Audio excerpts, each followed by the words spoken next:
Saludos cordiales amigos y amigas de Corape Digital TV. Soy Santiago Benavides, productor y conductor de este programa.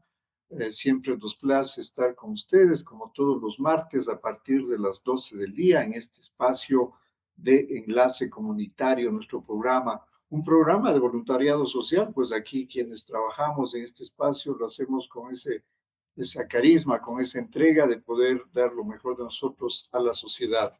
Y esta tarde, pues vamos a tener también la presencia de una nueva colaboradora en nuestro programa. Se trata de Miriam Sotomayor. Ella es una experta en comunicación con una dilatada experiencia en todo lo que significa comunicación, medios de comunicación en el Ecuador. Así es que me alegra mucho el contar con ella a partir de este programa. Le doy mi saludo, mi abrazo y mi agradecimiento. Con ella vamos a trabajar un espacio en particular que hoy lo inauguramos, que va a ser este espacio de salud física, salud mental. Y bueno, en los siguientes programas miremos qué otros enfoques le podemos dar a través de su participación. Esta tarde vamos a tener un conversatorio con una invitada, la doctora Daniela Erazo Coral, con quien vamos a desarrollar un tema de salud mental precisamente. Así es que estoy muy contento de tener una nueva compañera en este oficio de comunicar, en este programa de enlace comunitario. Un abrazo a la distancia, mi querida Miriam. Buena tarde para ti. Empezamos el programa. Por favor, te escuchamos. Adelante. Muchísimas gracias, Santiago. Espero realmente tener la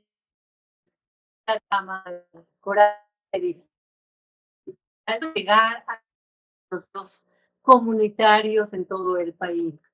Gracias por esta oportunidad de servir voluntariamente a través de la comunicación. Y como tú decías, Santiago, empezamos la entrevista. Ahora tenemos y estamos conectados con la red de medios de comunicación. Contamos con la presencia, como ya se nombró, a la psicóloga clínica Daniela Erazo Coral. Esta joven profesional ha aplicado sus conocimientos durante algunos años en la Universidad de las Américas, como en centros de albergue San Juan de Dios, Casa Hogar, Sueños Dorados. El tema que nos trae el día de hoy es cómo nuestra población de adultos mayores sufren ansiedad y depresión. Doctora, bienvenida. Gracias por aceptar esta entrevista en este espacio. ¿Qué tal? Hola, muchas gracias por la bienvenida y pues totalmente gustosa de estar aquí el día de hoy compartiendo con ustedes. Gracias nuevamente.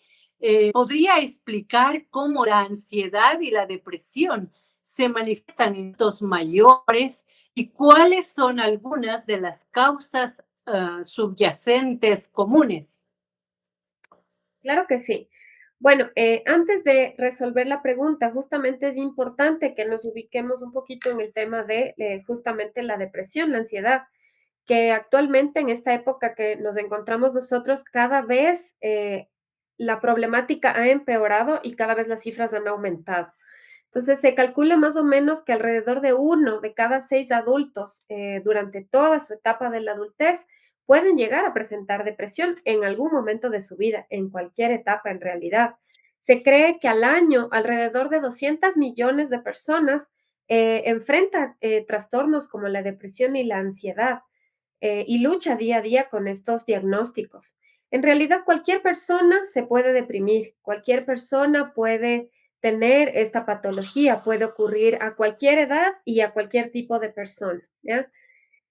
Justamente una de las cifras más alarmantes tiene que ver con el tema del suicidio. Por ejemplo, ahorita, no sé si sabían, pero nuestro país está ubicado en el encabezado principal del suicidio en adolescentes, por ejemplo, que es el detonante máximo o la consecuencia fatal máxima de la depresión y la ansiedad. Entonces, en sí, realmente las causas pueden ser varias, puede deberse a muchas cosas. Una de esas que puede generar cualquiera de los dos trastornos está asociada con un cambio en la química cerebral. ¿Esto qué quiere decir? De pronto, entonces, existe un cambio en la generación y producción química del cerebro de los neurotransmisores como la dopamina, la serotonina y el cortisol, que son estos neurotransmisores naturales de estas sustancias químicas que segrega nuestro cerebro naturalmente para darnos esta estabilidad emocional, ¿no? La otra causa puede estar asociada con un tema hormonal. Una de las más comunes es el hipertiroidismo y el hipotiroidismo, por ejemplo. Como sabemos, la glándula tiroidea es la madre de todas las glándulas, regula entre muchas de las cosas que regula y de las funciones que tiene para nuestro cuerpo, está el tema de la estabilidad emocional, justamente, como esta predisposición al bienestar en sí, ¿ya? También, generalmente, quien más suele verse afectado de los adultos por estos trastornos tiende a ser la población femenina, es decir, las mujeres. Tienen una mayor prevalencia de padecer depresión.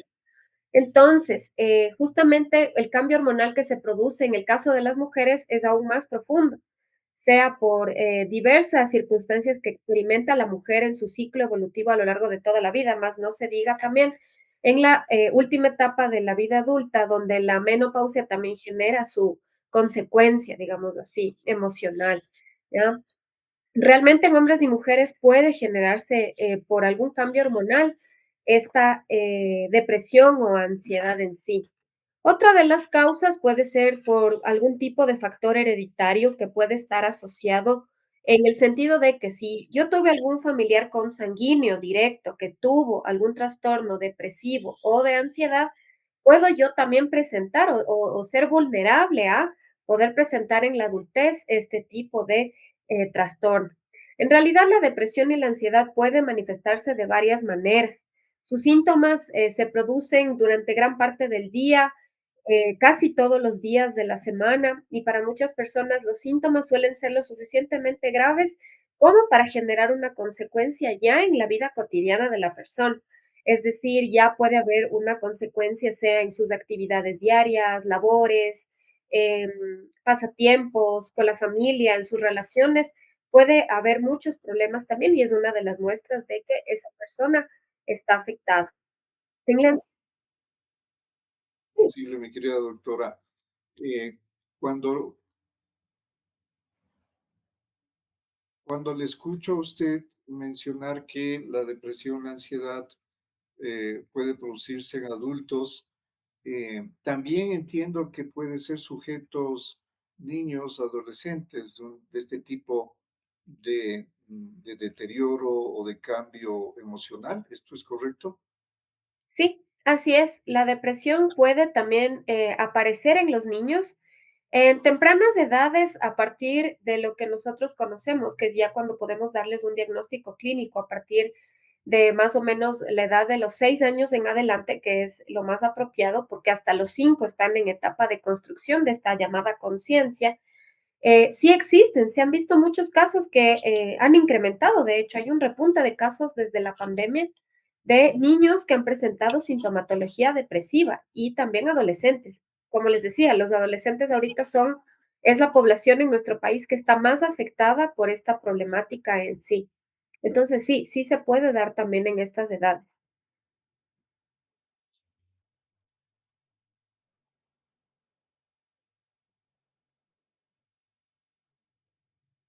De cuáles pueden ser las causas, de hecho,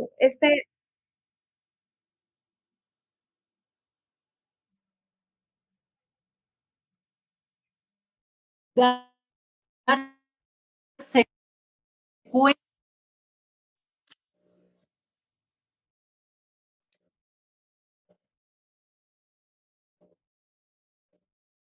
Respecto al audio de nuestra compañera Miriam.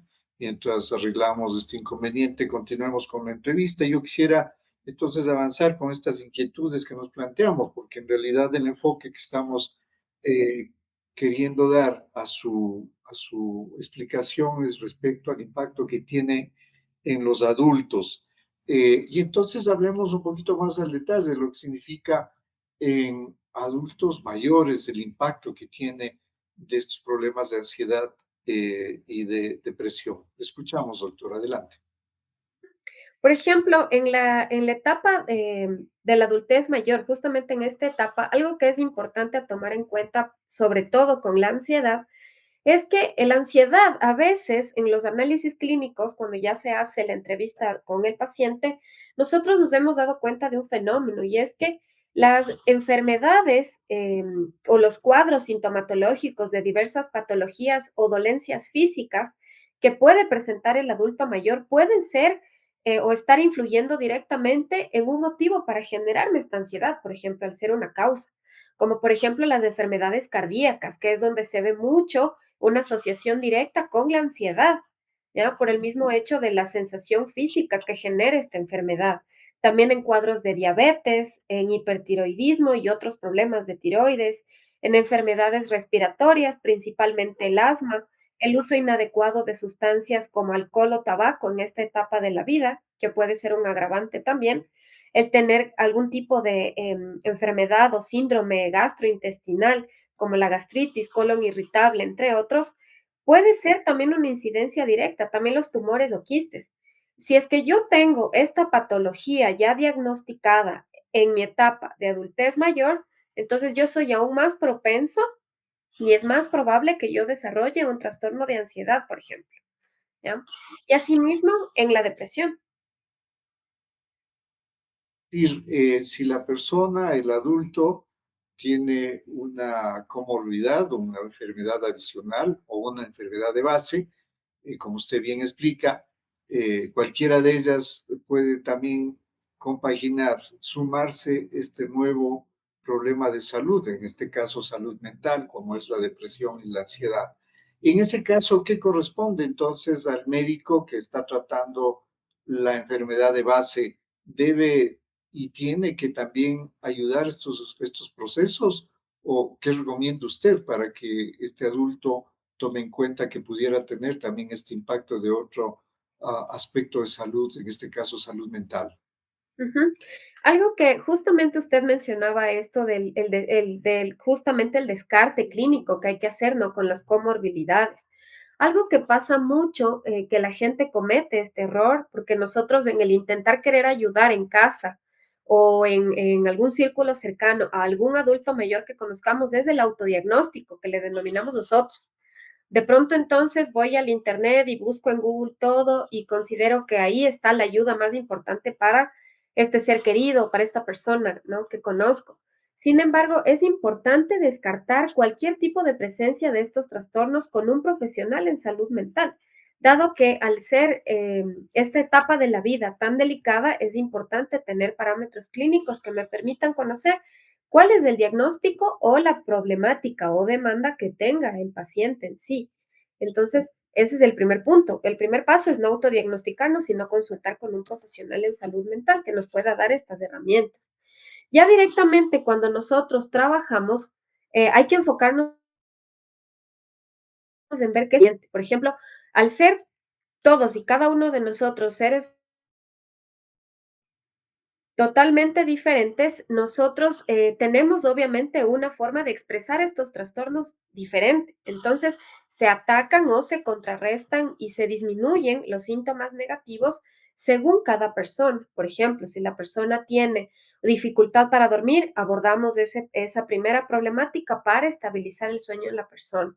Entonces, va a depender realmente el tratamiento de la sintomatología que cada persona tenga, pero generalmente el modelo se lo aplica de manera explorativa primero, es decir, se explora todo el contexto clínico de la persona, sus síntomas, sus signos, también se toma en cuenta si existe alguna comorbilidad importante para poder adaptar y crear un tratamiento especializado para cada persona. Ese es el beneficio que tiene la terapia psicológica. Un detalle importante que podríamos comentar a nuestro público, para el caso de alguien que tiene una enfermedad cualquiera física, y que propio de la preocupación de tener una enfermedad, por transitar esa enfermedad, por tratar de curarse de esa enfermedad, pues eventualmente también hay ese impacto emocional, psicológico de vivir enfermo. Entonces, allí, ¿hasta dónde o cuándo debo preocuparme el individuo, la persona, de que puedo tener ya una alteración de un trastorno mental, como es una ansiedad o una depresión, porque mientras tanto, pues evidentemente, si yo tengo una gastritis aguda, crónica, que no me permite desarrollar mi cotidianidad de manera normal, en ocasiones se vuelve tan complicado que no puedo laborar, que no puedo trabajar, que no puedo vivir en paz en la cotidianidad, pues ya empieza a tener un impacto en mi comportamiento, ¿no? Entonces, si usted nos pudiera dirigir cuándo es lo normal y cuándo ya no es lo normal, cuándo es adaptativo y no es adaptativo en estos espacios de este comportamiento mental propio de una persona en estado de ansiedad y depresión. Ujú. Justamente, la delgada línea para definir lo que usted justamente comenta, normal de lo patológico, es una línea muy delgada. Es decir, es normal que todos sintamos tristeza o preocupación ante alguna dolencia física, ante alguna situación personal que estemos pasando. Eso es lo normal. Lo que no es normal es cuando ya lo llevamos a un extremo totalmente patológico de la palabra. Entonces, por ejemplo, cuando ya empieza a haber una incidencia, una interferencia directa en las actividades de la vida cotidiana, ya es un factor preocupante al cual hay que hacerle caso y darle una atención clínica específica. Ya, por ejemplo, si yo de pronto era una persona que solía hacer deporte, que solía hacer ejercicio, si de pronto salía de pronto de vez en cuando con amigos o conversaba, reuniones, que de pronto se aísla, que de pronto está ensimismada, que de pronto deja de hacer las actividades que antes le gustaban y que ahora ya no las hace, es un factor preocupante. Si empieza a tener mucho conflicto interpersonal, es también un síntoma muy importante de cuando ya la persona necesita ayuda profesional, cuando empiezan a haber estos denominados conflictos o peleas interpersonales, cuando tengo mis relaciones sociales totalmente deterioradas, llevadas solo al conflicto, es un factor preocupante para considerar la vista y la visita de un experto, ¿ya? Justamente también cuando se observan ciertos síntomas que son de preocupación ya más específica, que tienen que ver con sentimientos de tristeza profunda. Es decir, si le pregunto yo a la persona y me dice, le digo, ¿cómo te sientes hoy? ¿Cómo estás? Y me dice, triste. Cuando el llanto es repentino, abrupto, cuando viene de la nada, como le decimos nosotros, ya es importante ponerle mucha atención a estos síntomas y poder procesarlos. Cuando hay una sensación de vacío profundo en la persona, cuando hay sensación de desesperanza, cuando digo, no, ya no tengo nada más que vivir y ya hasta ahí queda mi vida, en ese momento es cuando hay que intervenir a tiempo, cuando la persona, algo que pasa mucho en la etapa del adulto mayor es que la depresión y la ansiedad suelen verse a veces con síntomas de enojo, de irritabilidad muy fuertes, ¿ya? A veces no decimos, no, culturalmente está asociado la tristeza como un símbolo de debilidad, pero en realidad lo que está pasando es que esa persona tiene que elaborar esa tristeza, trabajar, enfocarla y poder darle un nuevo significado. Y lo que hacemos es, en vez de eso, sentir enojo, pensar que el enojo es más apropiado que la tristeza. ¿Ya? Cuando ha perdido placer de las actividades que hacía antes, como le decía, si es que yo era una persona que solía hacer caminata todos los días de lunes a viernes y tenía una rutina y de golpe yo corto con eso, es preocupante, porque entonces yo dejo de hacer algo que me gustaba por este aislamiento, este ensimismamiento, esta sensación de tristeza y preocupación constante. Cuando ya veo y denoto en la persona, en el adulto mayor, una falta de apetito y un adelgazamiento totalmente evidente. Ahí también es un factor preocupante, porque el pensamiento, al estar tan distorsionado por la depresión o la ansiedad, hace que yo disminuya y generemos la denominada hiporexia, que es la pérdida de apetito paulatina, en donde yo dejo de comer por esta pérdida de apetito, sea por esta tristeza, por esta preocupación. Asimismo, cuando yo veo un incremento de peso muy evidente, también tiene, es decir, irse a los 2 extremos es un síntoma preocupante.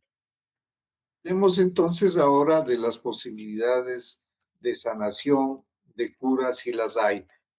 Por favor, entonces, si nos explica cuáles son los tratamientos posibles, la cura definitiva, si la hay, y todo este espectro de apoyo del profesional clínico, como es el caso suyo. Claro que sí. El diagnóstico de la depresión y la ansiedad tiene que ser exclusivamente clínico. Ese es el primer paso. Nosotros no podemos autodiagnosticarnos ni leer mucho, que es lo que ha pasado mucho actualmente en el Internet. Así como hay mucha información positiva, también hay una saturación de información que no sabemos cómo manejar, que no sabemos cómo administrar. Entonces, el primer paso que nosotros tomamos para realizar la intervención es primero hacer un análisis clínico, conocer cuál es la historia familiar de la persona, cuáles son sus antecedentes familiares, sus comorbilidades, si de pronto tenía alguna enfermedad, si de pronto está atravesando un proceso de duelo, que es muy frecuente también en esta etapa de la vida. Enfrentarse a un duelo es algo que tremendamente cambia nuestra cosmovisión de la vida, nuestro pensamiento, nuestra forma de ser. Ya también. Explicación adicional porque cuando hablamos de duelo normalmente se piensa que es de la muerte de alguien, pero duelo también puede ser entendido por una pérdida en general, ¿no es cierto? Si es que me confirma. Sí, exacto, totalmente, es correcto eso, ajá. Nosotros manejamos lo que denominamos alrededor de dos tipos de duelos que se derivan en demás. El primer duelo, que es el duelo terrenal, el duelo que ya me quita o bueno, que la persona, el ser querido que yo tenía por causas diversas ha muerto terrenalmente de este plano, de nuestro plano. Y segundo, que es lo que denominamos el duelo de la idea. El duelo de la idea es algo que nosotros manejamos desde estas ideas que a veces yo me genero y que no se han dado, ¿ya? Es decir, muchas veces pasa en el duelo de la idea, por ejemplo, en el nicho vacío, en el nido vacío, cuando ya los hijos abandonan el hogar y pues parten, también hay un duelo ahí. Cuando yo tengo una pérdida o siento una pérdida de algo, ¿ya? Entonces, ahí también hay duelo. De pronto yo quise cumplir algún sueño, alguna meta, y ese duelo también me puede generar algún tipo de depresión. Entonces puede ser entendido cuando una persona culmina su trabajo, su ciclo laboral, se jubila y entonces pierde esa conexión con ese día a día del trabajo cotidiano y tiene que dedicarse, eh, tiene una nueva perspectiva de vida. Ese es una pérdida. Sí, Riesgo para que pudiera en esa persona tener una complicación en el extremo, como usted nos ha explicado, de ansiedad o depresión. Entonces, íbamos enfocándonos en cuanto a este diagnóstico clínico y en cuanto a las posibilidades de sanación, de cura en estos dos casos. sí, justamente el tratamiento nosotros lo podemos formular una vez que tenemos este primer encuentro con el paciente. Nosotros en la salud mental es importante mencionar un punto, que es el hecho de que si, por ejemplo, yo tengo una dolencia física, yo puedo acudir al médico, se me puede hacer un análisis de sangre, un análisis que denominamos nosotros cuantitativo, de pronto un estudio de imagen, una resonancia magnética, diversos tipos de análisis que me permiten llegar al diagnóstico. En la salud mental, nosotros nos basamos netamente en la conversación, en el diálogo, el discurso que traiga el paciente para nosotros poder trabajar con esa demanda, digamos, con ese problema, necesidad o evento que la persona necesita tratar en su vida. Entonces, una vez que tenemos estas sesiones explorativas, es decir, explorativas desde el sentido más simple de la palabra, para conocerle a la persona, saber qué es lo que está pasando, qué es lo que está enfrentando, nosotros podemos empezar a formular un tratamiento que va a definir la frecuencia de las citas, el tiempo que debe tener también estas citas. Hay gente que a veces al estar en un estado depresivo y de ansiedad tan grave, tiene una frecuencia intensiva, es decir, de pronto de 2 a 3 veces por semana, hasta que la persona logre tener un nivel de estabilidad que nos permita continuar con el proceso terapéutico. Entonces, existen en realidad muchos modelos de abordaje clínico, como lo son el cognitivo-conductual, el psicoanálisis, el modelo sistémico familiar, las prácticas constructivistas, la terapia narrativa, diversos tipos de enfoques que a cada persona le pueden ayudar de manera diferente. Pero claro que sí hay un tratamiento y claro que sí se puede sobrellevar y aprender a trabajar con y lidiar con esta enfermedad, o estas dos enfermedades. También allí, entonces, aparte de esto, la persona, por la gravedad de su problema de ansiedad y depresión, puede también requerir el apoyo farmacéutico, el apoyo de medicina. Esto ustedes también lo diagnostican, ustedes también lo pueden recetar, lo pueden ayudar al paciente si es que requiere un apoyo farmacológico. Ya, nosotros en cuanto a apoyo farmacológico tenemos conocimiento de, sabemos cuál es el funcionamiento, la aplicación, el funcionamiento de la dosis y el tipo de medicamento para cada trastorno y diagnóstico. Tenemos el conocimiento psicofarmacológico.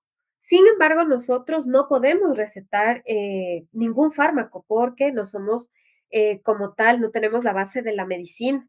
Entonces, eso quien lo hace o a quien se remite netamente el tema farmacológico, sobre todo en salud mental psicofarmacológico, es al psiquiatra. Él es quien remite todos los medicamentos y receta a la persona según la dificultad y el nivel de influencia que pueden tener estos trastornos en su vida para poderle dar la dosis y el medicamento más apropiado. Hay medicamentos de libre uso que uno pide en la farmacia y le venden sin receta. ¿Es posible auto medicarse? Porque esto es lo típico y común en el ecuatoriano en general. Ujú. Sí, que de hecho es una problemática muy grande porque en salud mental, en realidad, el tema de los fármacos tienen un funcionamiento diferente al funcionamiento habitual de los fármacos utilizados para diversas patologías, porque estos fármacos, aunque tengan dosis pequeñas, tienen una influencia muy fuerte y directa en el procesamiento cognitivo, mental y psicológico de la persona. Entonces, por eso no son de libre venta en las farmacias de nuestro país. Sin embargo, siempre existe esa duda y es que a veces, como decía usted, nos queremos automedicar, pero en realidad no estamos ayudándonos.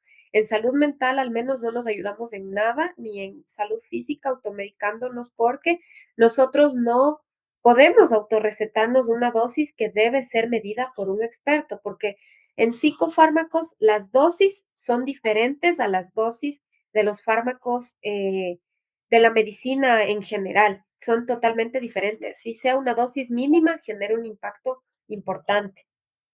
Vamos a hablar ahora del autocuidado. Quisiéramos explorar este tema con usted, estimado doctor. Estamos hablando con la doctora Erazo, Daniela Erazo, doctora en psicología clínica, quien nos acompaña esta tarde. Estamos abordando el tema de la depresión y la ansiedad en los adultos, pero bueno, nos hemos referido también a población joven y a población de adultos mayores. Quisiera preguntarle entonces esta versión del papel del autocuidado de los individuos, cómo deben tratar estos temas en general, por favor, si nos explica. Bueno, pues el autocuidado es fundamental para la salud física y mental en todas las etapas de la vida. Es indispensable porque significa fortalecer la capacidad de resiliencia y también de la persona para afrontar todas las dificultades y desafíos de una manera constructiva. Este hecho beneficia tanto a que la persona se empodere de su vida, tenga el control de su vida, sepa qué alternativas son las que mejor le van a permitir cuidarse a corto, mediano y largo plazo para evitar una comorbilidad o un trastorno, ya sea físico o de salud mental a largo plazo. Entonces, esta parte del autocuidado es esencial, casi necesaria totalmente para la supervivencia del ser humano porque el cuidado depende de uno mismo. ¿Qué pasa? Si es que yo puedo tener los mejores médicos especialistas, los mejores doctores, psiquiatras, psicólogos, pero ¿qué va a pasar si es que yo mismo no soy quien sigo, como decimos al pie de la letra, estas instrucciones? O si es que yo mismo no soy quien busca esa ayuda que puedo necesitar. Como yo digo, cada vida la escribe cada uno. Entonces, por eso es muy importante que nosotros tengamos en cuenta esta habilidad del autocuidado, esta noción consciente que nos va a permitir mejorar nuestra productividad, nuestro bienestar emocional, nuestra creatividad. Fomenta y ayuda a una buena y adecuada toma de decisiones guía procesos de sanación, nos ayuda también a hacer un discernimiento y una elaboración de juicios críticos valiosos sobre nosotros mismos, sobre el entorno y sobre las situaciones que nosotros tenemos que sobrepasar a lo largo de la vida o que nos pasan. Entonces, eso nos ayuda también a nosotros a generar un espacio tranquilo y seguro conmigo mismo, con uno mismo, para poder nosotros estar en sintonía con eso, con nuestra salud mental y nuestro bienestar. De temas prácticos para que alguien no caiga en ansiedad, ¿qué recomendaría usted? Nada, algo que se recomienda o una de las principales pautas de autocuidado es la alimentación. La alimentación, recordemos que es en el enfoque en nutrición y psicología, nosotros tenemos que tener en cuenta que la comida es de los únicos combustibles, por no decir el único, que nos ayuda a nosotros a interiorizar todos los nutrientes que aportan en nuestro bienestar, en la producción de estos neurotransmisores de los que hablábamos al inicio, ¿ya? Entonces ayudan, hay muchos alimentos que ayudan o que pueden jugar un papel importante para que nosotros podamos también tener esa sensación de satisfacción, tanto al comer, de placer, de generar también y de ayudar a nuestro cuerpo a que genere sustancias químicas naturales que sustituyen a un fármaco para nosotros poder contrarrestar eso para nuestra salud mental. También practicar el hábito del deporte resulta también algo totalmente necesario e importante. Practicar de pronto si tenemos también la oportunidad algún tipo de arte. Actualmente se ha vuelto muy común este tema del arte terapia, que es algo con lo que estamos trabajando recientemente, que se ha vuelto más importante en nuestro país de recién. Estamos en vías de construcción todavía del tema del arte y su rehabilitación en salud mental. También el tener un descanso apropiado es una pauta casi necesaria. A nosotros se nos olvida por darle atención a lo prioritario, nos olvidamos de lo que verdaderamente es importante, que somos nosotros. Nosotros somos la inversión más importante que podemos hacer, invertir en nuestro descanso. De hecho, a nuestro cuerpo hay que enseñarle a descansar. De pronto, tener también pautas de desconexión de la tecnología, de los medios, de pantallas, actualmente que se ha vuelto tan difícil eso también, el podernos desconectar de estos elementos. Si usted puede tener una conversación que en vez de que sea por redes sociales, sea en persona, téngalo, hágalo, téngalo, tenga estos momentos de desconexión, conexión con la naturaleza. Técnicas de relajación y meditación pueden ayudar e influyen directamente con el bienestar emocional. Del otro lado está lo que hay que tratar de evitar para poder alcanzar un bienestar emocional es mantener relaciones sociales afectivas sanas, no vínculos tóxicos, dañinos, que me motiven a mí a estar en esta misma constante de la depresión, de la ansiedad. Miren ustedes que justamente se ha visto mucho este tema de la dependencia emocional en pareja, que actualmente es uno de los temas más importantes y que también generan como comorbilidad la depresión y la ansiedad en las personas. Entonces, por eso tratar de basar nuestras relaciones en el respeto, la escucha, el amor, la responsabilidad afectiva, favorece a que nosotros tengamos y construyamos una buena red de apoyo y tengamos un entorno saludable. Lo mismo, disminuir el consumo de energizantes procesados, bebidas muy elaboradas, estos energizantes que a veces tomamos, que en realidad lo único que hacen es degenerar a largo plazo todo nuestro sistema inmunológico y cardíaco también, que afectan, tienen una incidencia directa. Y también y principalmente el consumo, totalmente evitar el consumo de bebidas alcohólicas o algún tipo de sustancia como el tabaco o las drogas en general. Si queremos bienestar emocional, tenemos que tratar de eso. Contrario a lo que se piensa, de hecho, el alcohol que culturalmente en nuestro país lo tenemos asociado con que si yo tengo un problema o estoy mal, las cifras de alcohol también han repuntado un montón. Se ha visto cada vez esta problemática más presente. El alcohol, de hecho, es una sustancia depresora, no es una sustancia que me genere euforia ni algún tipo de placer. No, contrario de eso, el alcohol es una sustancia depresora.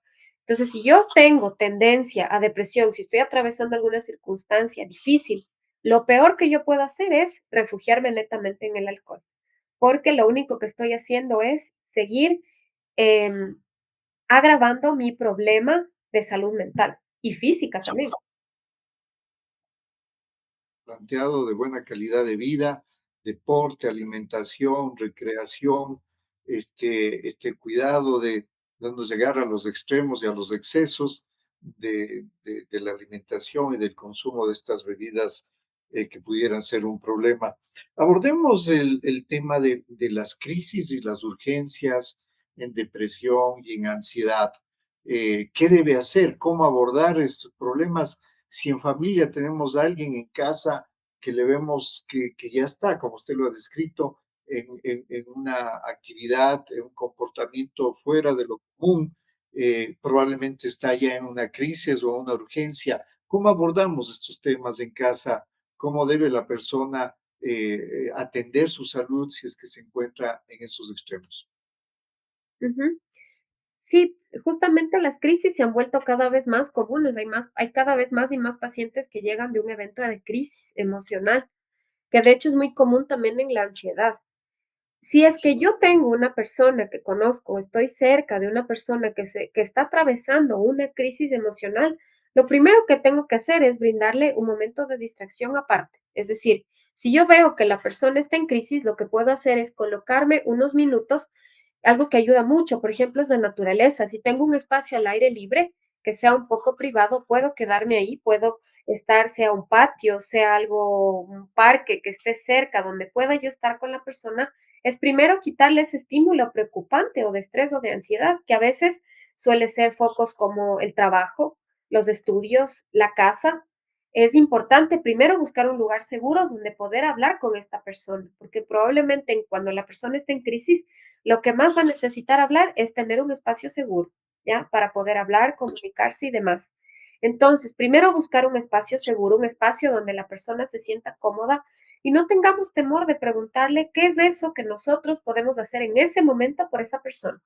Si la persona dice, y que es lo más común, es justamente tener este periodo de descarga emocional, de verbalizar el malestar, yo tengo que dedicarme ese momentito, esos minutos a escucharle netamente, permitirle y darle esa confianza de que puede hablar con nosotros para poder definir cosas como, por ejemplo, preguntar de pronto si es que se encuentra, qué es lo que pasó, si es que ya se alimentó en ese momento, si es que hay algo que podríamos hacer por esa persona, de qué manera podríamos ayudarla, cuál quisiera que sea nuestro rol en ese momento. También se puede indagar información sobre si es que existe algún problema actual que le esté aquejando tanto como para generarle este tipo de dificultad. Y una vez que nosotros vemos esto y procedemos a tener un espacio, sea de contención, algo que se ha visto mucho en las crisis que a veces ayuda, sobre todo en las depresivas, es el afecto físico. Es el afecto físico, de pronto un abrazo, un gesto, una caricia, una palmada en el hombro, como yo digo, si la persona es más cercana, tal vez un abrazo puede ayudar mucho, puede ayudar mucho. Si en las crisis de ansiedad yo veo que la persona tiene un ataque de pánico, es decir, la persona se está hiperventilando, se siente mal, tiene taquicardia, suda mucho, de pronto está muy mal, yo lo que puedo es, por ejemplo, que se ha visto actualmente mucho también esto, intentar sumergirle sea sus manos, el rostro o colocar agua helada, por ejemplo. Se ha visto que eso genera una inhibición en el momento total de los pensamientos catastróficos para darle a la persona una sensación física que procesar en el momento, ¿ya? Entonces, lo más importante es precautelar en ese momento de crisis, el que la persona sepa que nosotros estamos ahí en ese momento presentes para escucharle y abrirle nuestro apoyo. Y de ser necesario que siempre, si ya la crisis llega, es un indicador muy importante también de cuándo considerar buscar ayuda psicológica, porque esa crisis debería estar controlada y no es normal que aparezca de manera frecuente. Zona, si está acompañada, pues lo aconsejable es que esa compañía le brinde ese espacio de confianza, de escucha, es simplemente permitirle que la persona ventile todo su problema emocional, su sensación en ese momento.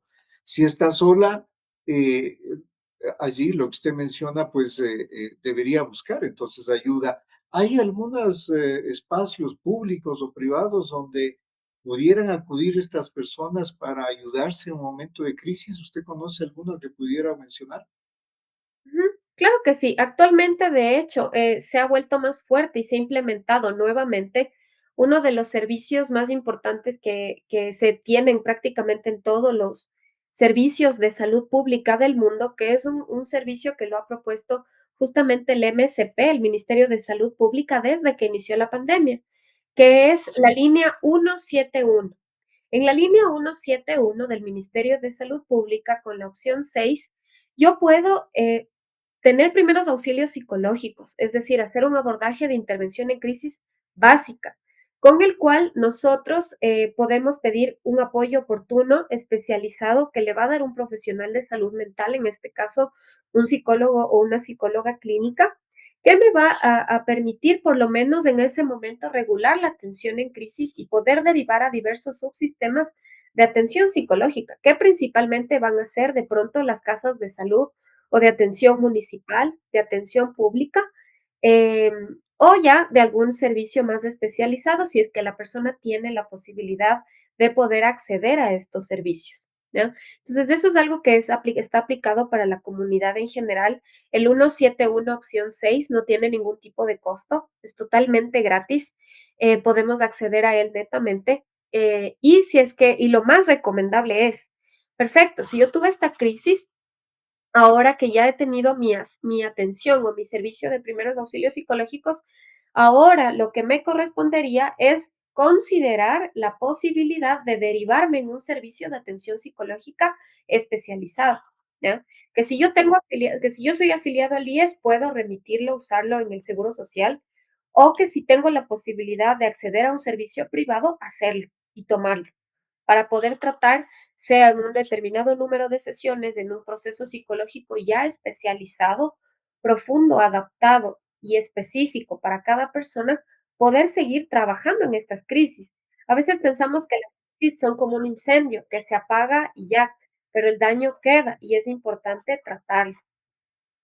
No quiero dejar pasar la oportunidad porque si hablamos de salud mental y en esta propuesta de autoayudarse, recuerdo yo que la Fundación Teléfono Amigo tiene allí unas líneas disponibles que son anónimas, la llamada. Usted puede llamar allá y hablar de su problema, ayudarse, que alguien lo escuche. El ECO 911 también tiene allá la posibilidad de ser atendido en una urgencia. La Secretaría de Salud del municipio tiene un dispensario médico en la Ronda que está dedicado exclusivamente a salud mental. Las líneas de teléfono del Ministerio de Salud Pública que nos acaba de mencionar la doctora Coral. Es decir, allí hay, perdón, la doctora Erazo, allí hay una serie de opciones que la persona pudiera, en urgencia, lo que estamos hablando, acudir para llegar a ayudarse.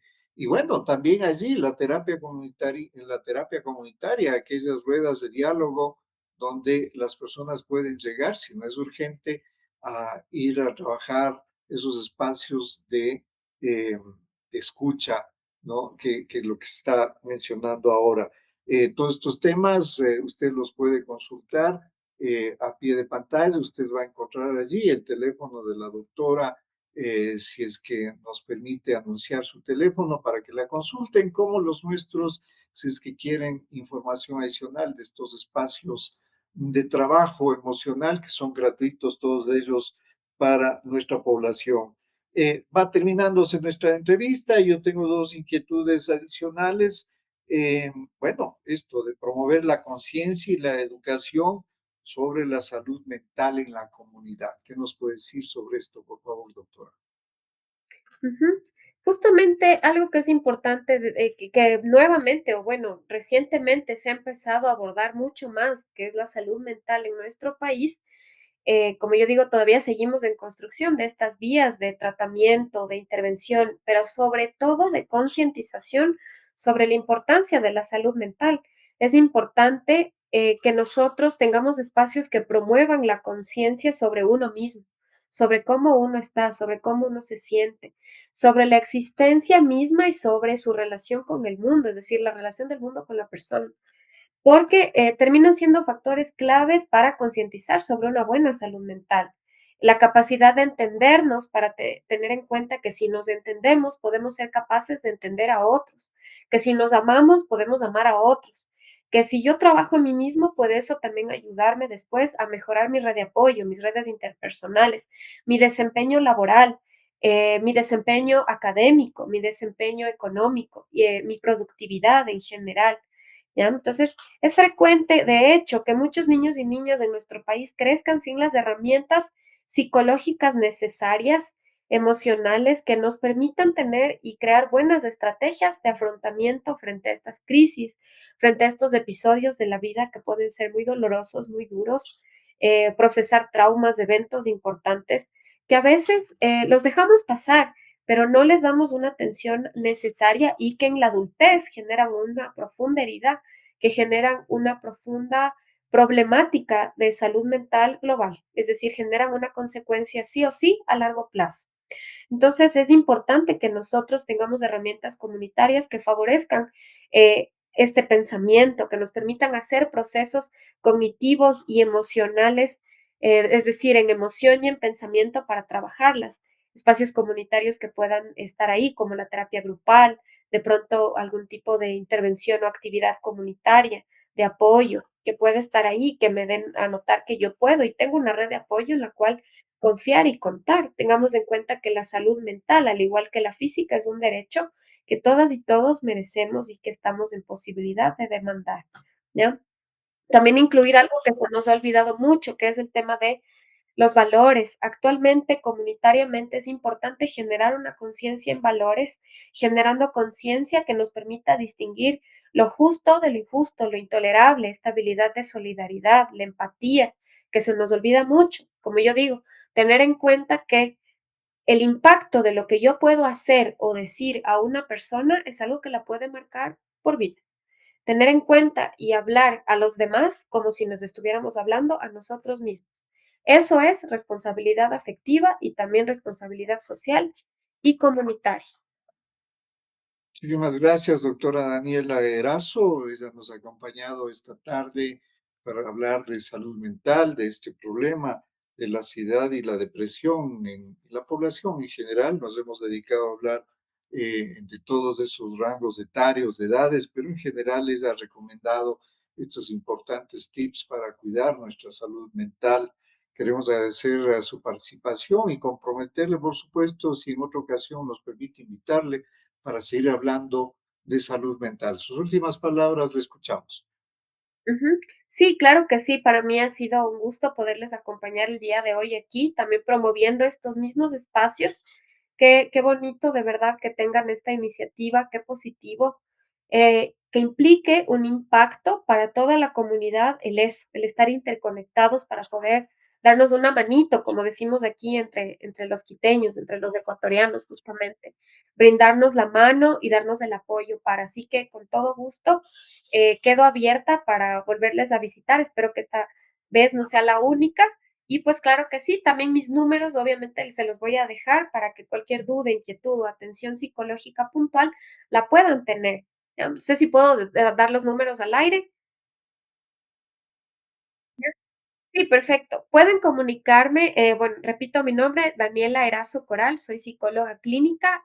Mis números a los que me pueden contactar son el 095-888-3445.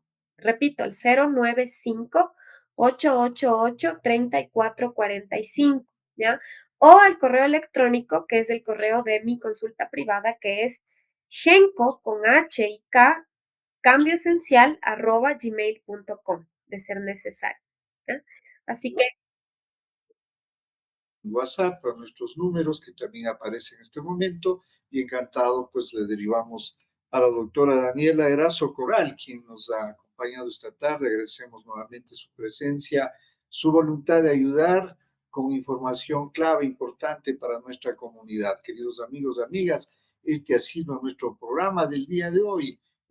Los esperamos la siguiente martes a las 12 del día en estos encuentros de Enlace Comunitario. Una buena tarde para todos ustedes.